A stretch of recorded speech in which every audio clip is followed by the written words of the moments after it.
So I think we'll probably just start at the bottom. I mean, I think, yeah, making sure that your foils are nicely aligned, there's no slop in the centerboard, the rudder is positive, there's no chips in the foils at all.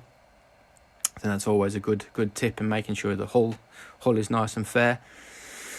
The other one is making sure all your control lines work. Quite often I see quite a few boats where the kicker doesn't quite work properly, or it gets tangled with the continuous systems, or with the Outhaul or the Cunningham there's not enough purchase in it. And I mean, I always like to have slightly extra purchase in my Cunningham, not necessarily to be able to pull it on harder, but just to be more precise with pulling it on. I think also making sure your mast is solid in the gate. There's quite often enough you kind of walk up to people's boat, you have a look at their boats and their chocks, and the mast has got a bit of slop sideways. It's just making sure you fill up the gaps and making sure that the mast is nice and solid in the gate. And also making sure you have the right mast for your weight.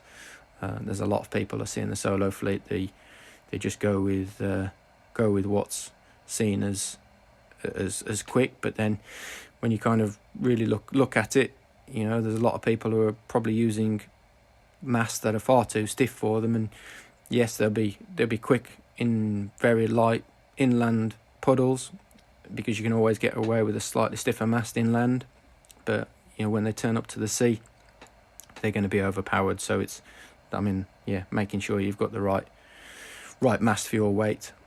And then obviously the last tuning tip is make sure you've got HD sail up.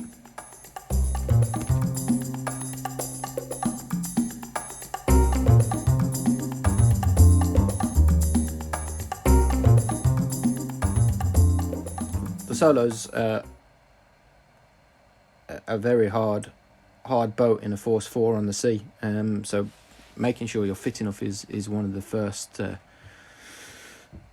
top racing tips. There's nothing worse than starting the race and then fading halfway up the first beat because you've got tired. So making sure you're fit enough and got enough food and water on board that you can sustain that for the whole race. The other tip I'd say is smooth steering the Solo. It's got a very flat bow.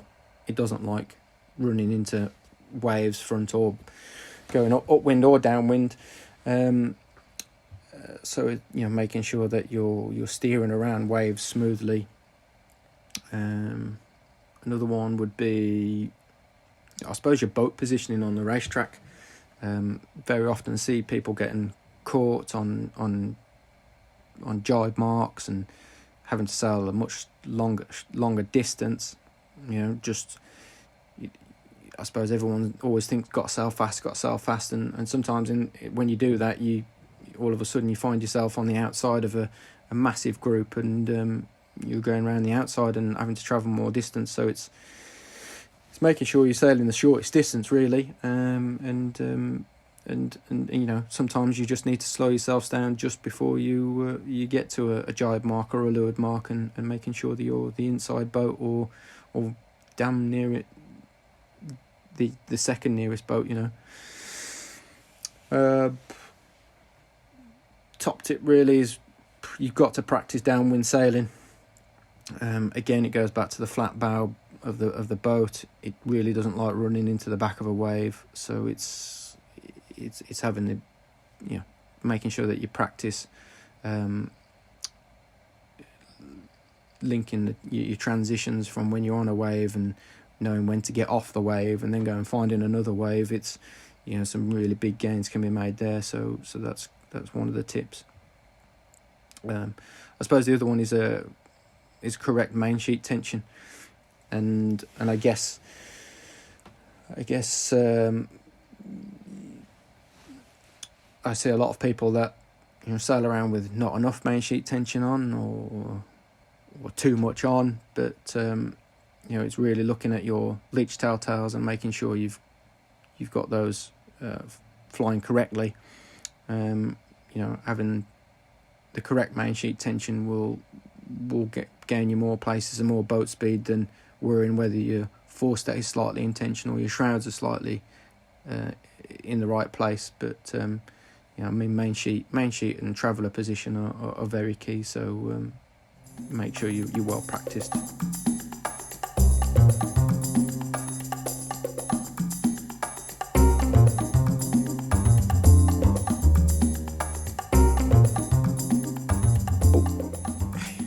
I mean, I don't need to say how great the solo is, because you only have to look at the amount of entries that it gets year on year for nationals, inlands, how many boats are built each year, how many sails are sold, how big it is at club level. It's it's a great little boat, and it ticks a lot of boxes for a lot of people. We go to some great venues, and obviously Mounts Bay being one of them. So it's a great holiday venue. It's good for families.